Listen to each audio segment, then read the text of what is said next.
The Quest. The Quest. Few things rivet us to our seats for a good movie or a good book than the idea or story of a quest. Overcoming great odds, distractions, obstacles, the hero in the story is going to arrive at an end. And we are all invested in that end because we've been with him every step of the way. We've been with him through all those distractions and obstacles and things that are put in front of him to keep him from getting to the destination. And so quests make for great stories. And this happens to Frodo Baggins. One of the great quest stories ever told is The Lord of the Rings. And Frodo Baggins is on a quest, and his quest, and by the way, spoiler alert here, I encourage you to read the books or watch the movies, but Frodo Baggins is on a quest to destroy a very, very bad and powerful ring. And Frodo's quest is to get to Mordor, and Mordor is a long way off, and so we follow his journey. He's got to get up to Mount Doom, and Mount Doom is the only place that he can destroy that ring. Toward the end of his journey, he comes to a bit of a crossroads. Doesn't look like crossroads to him, but he's got a companion that is not really out for Frodo's best interest. He's in it for himself, and this little guy is named Gollum. And Gollum encourages Frodo, hey, go down this path. It's going to be a better way to get to Mordor than the way you're going. And Frodo listens to Gollum. And of course, we know from Gollum, we know the bigger story with Gollum. We're like, don't do that. But Frodo makes that choice. He listens to Gollum's word. He believes Gollum's word. And so he goes down that path. Well, that path is leading to a very big and bad spider. Eventually, Frodo is able to get away from that mess. But those words from Gollum, believed by Frodo, almost ended the quest. And we all resonate with that. And the reason why we're sitting on the edge of our seats waiting to see what Frodo's going to do in that voice is because we've heard those kinds of voices before. That's happened to all of us.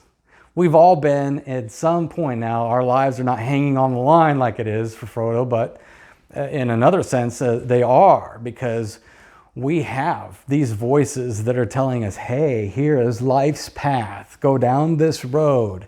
This is going to be better for you. Who are we going to listen to in those moments on our quest? That is at the heart of what's going on in our passage this morning here in Romans. Romans chapter 10. Again, we are telling our story through this series through the lens of Paul and this letter to a gathering of people who are following Jesus. And this gathering meets, in fact, it may be more than one gathering, but they are meeting in Rome or in and around Rome, the great metropolis city of the first century. Like many other gatherings, this gathering is being tempted to go down a very different road than Paul and the apostles would have them go, because they are being tempted by the voice and voices that are coming from the Old Testament. They are being tempted to try and find Jesus through the law. Now, even though most in this gathering are not Jews, based on everything else that Paul has written in this letter, we very quickly understand that they are being tempted to go back with the Jews back into the Old Testament. Their attempt to find Jesus through the law of the Old Testament. And so Paul points out that they're on this quest, and they're hearing differing voices, and there's only one voice they need to be listening to. So two alternatives are presented in our text this morning, these two voices in this quest to find Jesus. The destination is to find Jesus and to find life. And there are two speakers that are offering two alternative ways in order to find Jesus. One actually leads to Jesus, but the other does not. Our first speaker, the first speaker that Paul points out, is Moses, the greatest prophet of Israel in the Old Testament, the great leader who led Israel out of Egypt and through the Red Sea. He led them to Mount Sinai, where he is given the law. He leads them to the brink of the promised land. This great leader is the first voice that Paul writes about here. And Paul is talking about Moses because Moses is the one to whom God's law had been given. When we talk about God's law, you hear us use that word from time to time. When we think about Moses, it's primarily, not exclusively, but primarily about those big 10 words. You know, God's big 10. You know, don't steal, don't kill, don't covet your neighbor's property or your neighbor's wife. All those don'ts in the Big 10. That's how we understand Moses. There were many others, but these Big 10 give us a summary. And not only are they giving us a summary of what God expects, they're also a reflection of who God is. This is what it means to be God. These are His characteristics. This is His moral character. Well, what's Moses saying? Here's what Paul says.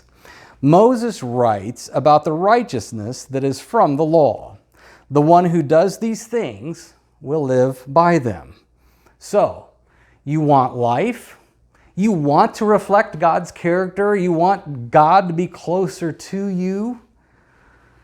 You want that kind of life, that great life that He's promised? You want that life for yourself? Well then, obey the law. Obey the law, and it sounds quite doable. The best way to get to know Jesus then is to act like Jesus. Just be like Jesus. The law holds out the promise of life. If you just do these things, you're going to find Jesus. And you're going to find all the great things that Jesus has promised. Just do the law. Now, we are inundated. If we think that that's an old-fashioned thing just for those people, we ourselves are inundated with that message all of the time, 24/7, 365 in our culture. We live in a commercial-driven experience. So we're constantly hearing, be all you can be. Just do it. Look out for number one. And pretty soon we begin to believe that this is what God wants from us. We begin to acquaint this as this is going to earn God's favor. If we just do it, if we be all we can be, then that's the mark of a Christian life. That's the mark of the Christian experience. If I do that, I'm going to get closer to Jesus as a result. And ultimately then it just ends with just be like Jesus. Do what Jesus does. So we wear the bracelets, right? What would Jesus do? We begin to believe that following Jesus' example is actually going to bring us closer to Jesus. If we improve our morals, if we sing the songs, if we read our Bibles every day, if we stand up for what's right, if we learn all the Bible stories, all of that is going to bring Jesus closer to me. We are born listening to Moses because we believe it's about what we can do. And Paul is saying here, you're going to go down that road is going to end in spectacular failure. And here's why. Paul's about to point out, and we're going to follow the rest of this story here in Romans 10. We're about to find out that Paul's saying, you know what? Moses did say, do all of these things, by the way, do them perfectly. Do all of these things and you'll gain life.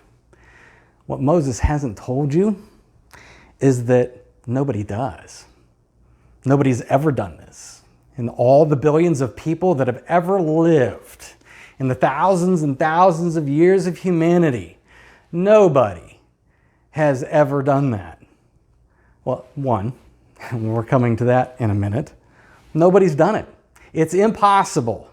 It is impossible to get to Jesus, to bring Him down to us through the law. You see, that word from Moses is incomplete. It's only telling us part of the story. There's another voice then here in Romans 10. If it's not Moses, well then who is it? It's very interesting. You would expect a few other things for Paul to go for here, but Paul's other voice here is righteousness. Right standing with God through faith alone is personified.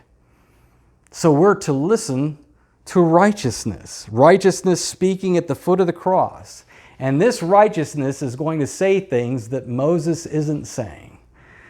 The quest for Jesus and life through the law is impossible. You see, the law doesn't tell us, the law does not ever tell us, hey, this can't be kept. It just says do.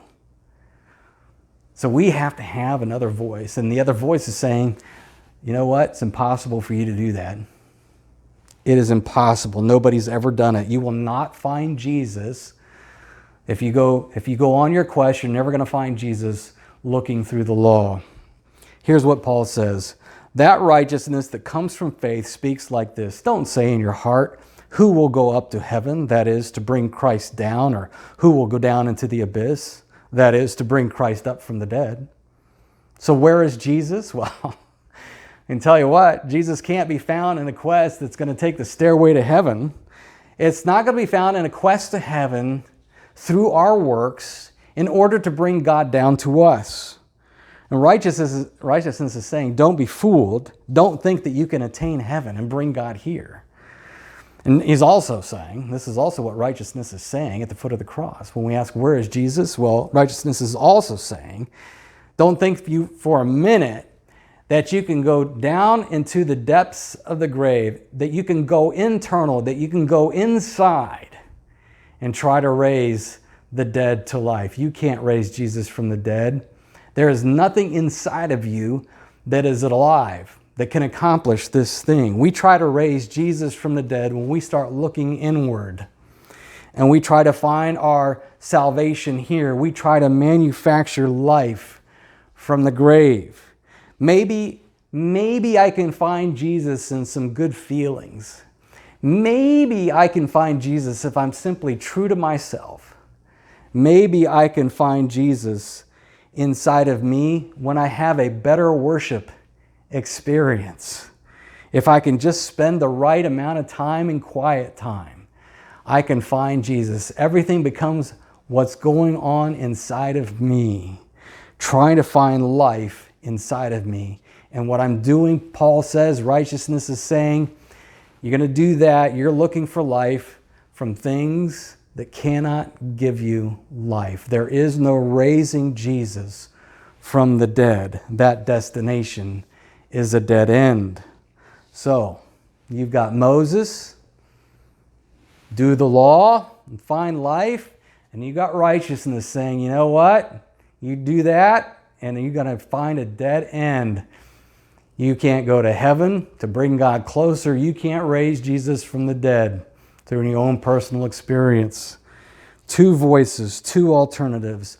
Only one of those alternatives is telling us where we're going to find Jesus. And righteousness, again, at the foot of the cross, is going to point us someplace where we often don't fail to look. And if we don't, it's almost as if it's under our nose. It's so simple. But the moment righteousness starts talking this way, and the moment we hear what she has to say, is the moment I begin to think, you know what? I kind of like my way better. There's a reason why I'm not listening. You see, it strips us of our power. It strips us of our ability. We realize that if righteousness is right, there is nothing for us to do. And then all of a sudden, it's not about me. Here's what righteousness says. Here is where Jesus is found. What does the righteousness that comes from faith actually say? The word is near you, in your mouth and in your heart. It's not in heaven. It's not in the abyss or hell or the grave. No. Jesus is to be found in the Word. In the Word. There's not going to be a quest on a stairway to heaven. Oh, we can try, but there is no quest to go to heaven. There is no descent down into the grave to go and find Jesus and raise him from the dead. No, Jesus is already here. He's already in his word. And so righteousness says the word is near. It is the word that we have confessed with our mouths and have believed in our hearts. That word has already come near and given us Jesus. There's no need for us to pursue Jesus in heaven or hell. Jesus already has come down. He has already been on this mission. He came down on a mission and he lived, and then he climbed up on that cross and he died, and then he rose from the dead. He's already done it all. There's nothing for us to do. The gospel has taken salvation out of our hands. The quest has been taken out of our hands. You see, as Paul talks, as we begin to realize that, look, Moses doesn't have life. Oh, the law offers life, but there's no possibility of ever attaining it through the law. It's only found in Jesus. And oh, by the way, Jesus has already come near. He has already done it. The mission from heaven to come down as a baby and then be born and then die and raise, it's already been done. Which means then it's not my quest. This quest is about Jesus.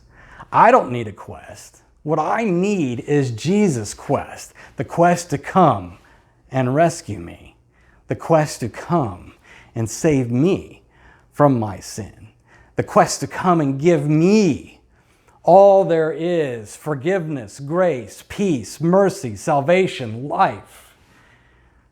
That's Christ's quest for me. You try to go and bring Jesus down with all of your good works, and salvation and life are going to be impossibly far, far away. You try to find salvation on the inside. You try to save yourself from what's going on internally, trying to be a better moral person, trying to have that quiet time in which you have that right moment. That salvation, that kind of life is impossibly far, far away. There is no Jesus to be found there. He has already come and done it. Those quests will end in utter futility. And all of us do this all of the time, and we don't even realize it. Trying to find Jesus everywhere but his word. Everywhere but the word preached and in the sacrament, the table.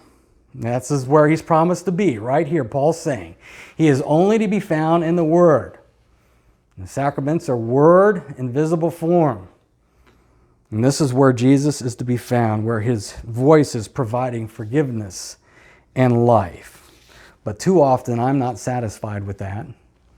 Again, it happens to me all of the time. I'm still climbing the ladder. It happened to me this past week. And we spent that Wednesday with 3 other churches helping 700 families with free food and serving side by side with others here, and seeing all those cars and all the boxes. We had 14 pallets that we unloaded that day, and seeing all the people that are blessed as a result of this. Team Galvan was there, Mike Galvan and the boys, and Mike says, as we're getting ready to leave, as all the food's gone, he just says, "This feels good." And I was just like, "Yeah, absolutely, it does," and that's a good thing. It is a good feeling to be serving others. But for me, it ended up being my self-salvation. And here's how I know this. It wasn't too long after that, I come home and I find that there's a honey-do list waiting for me. And immediately the attitude turns bad. And all of a sudden I begin thinking, hey, honey-do list, don't you realize I've just spent the last 2 or 3 hours serving God, being good, doing God's work here. That right there, that is a telltale sign that I am trying to save myself, and I knew it. I've been studying this passage this week. I know this. I immediately repent, like, oh my word, I am saving myself through what I have done. I'm supposed to be just in it for my neighbor and for love for my neighbor. Instead, I'm worried about, hey, how does this look for God? And that's what's giving me that good feeling, is Hey, God, look at me now. That is self-salvation. And that's me. I'm following Moses and his voice at that point, believing that the law can save me when it cannot. I was looking for Jesus in the wrong place. At the very end of his quest, Frodo Baggins finally gets up to the top of Mount Doom, and he has that ring, and he is ready to lower that ring into Mount Doom, the fires of Mount Doom, the thing that will destroy the ring and save the world. What does Frodo do? Again, spoiler alert. Frodo decides he's not going to drop the ring. He's going to keep that ring for himself in a moment of self-salvation. Frodo decides that he is going to keep the ring. Now, he also has that other companion with him. Gollum is still there. And Gollum, he's in a quest for power. He wants that ring. So he attacks Frodo. There's a fight. At the end of the fight, it's Gollum falling into Mount Doom and the fires of Mount Doom, clasping that ring. The ring is destroyed, the world is saved, but not through Frodo's doing. He had to be saved by another. He had to be saved by another. See, he had been seduced by the ring. He was trying to save himself, but the reality is he couldn't do it. He couldn't save himself. He had to have somebody else do it. And at the end, Frodo says, "It's gone. It's done." Those words should sound very familiar to us. They are spoken by that Word who has come near. Even as we listen to the voice of Moses and pursue our own salvation, clasping and trying to hang on to salvation for life, we find somebody else. No, Jesus is not like Gollum in the sense that Gollum is in a quest for, has a thirst for power. But the bigger point is somebody else has to do this because we won't. We can't. It's impossible. We've been shown this here in this text. It is impossible for us to live up to the law standards that would give us life. And that happened to me Wednesday. I was trying to do that. I was trying to save myself, clasping on to my own self-righteousness, wanting to retain something for myself. And I have to have somebody else say, "No, I'm going to do this for you. I'm going to do this for you." Jesus has come down from heaven. He gets up on the cross and he dies. And then he rises from the dead. And my salvation is won. Righteousness stands there at the foot of the cross, points up to the cross, and there that Word that has come near is saying, "It is finished." Nothing I can do, nothing you can do. It is out of our hands. He has done it. You see, we're not going to find Jesus in our quest for salvation. He is going to find us. You want to find Jesus? Well, he is near. He's not in our good works. He's not in your good works. He's not in some sort of internal journey. No. Jesus is in his Word, this Word that is proclaimed day in, day out, week in, week out. It's only here that you're going to find Jesus and his death and his resurrection for you on your behalf. You see, this Word is his quest for you, for me, every day, every week, all of the time.